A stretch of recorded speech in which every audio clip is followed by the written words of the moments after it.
Hey guys, Eric and John here again with Five Stone. This is another video in this long series of field care. We're going over some different application of the equipment that we keep in our medical packs. So if you haven't seen the videos up to this in the series, I recommend you go back and watch it.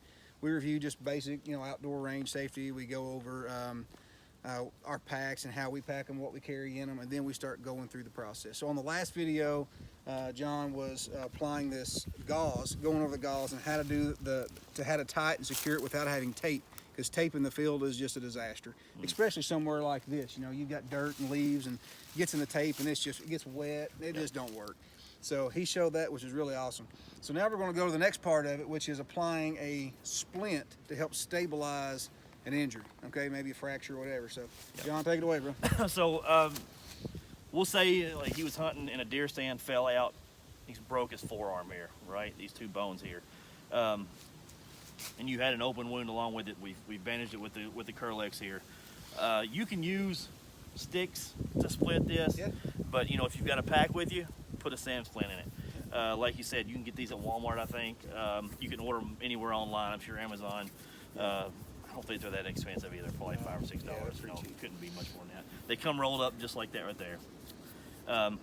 They're kind of like a metal wrapped in foam. Very pliable, light, easy to use. I always double them over. I use these probably a couple times a month on the street.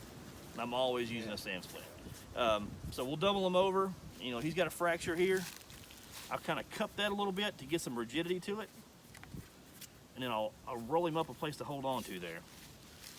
And just set that in his hand. It's a natural position. And once you get it to his arm, you can mold it to fit all the voids there. Let me try to turn, maybe they can. Okay. And then I take another, of course I've already got this open, another roll of gauze. Have your patient hold that. And just begin to wrap this.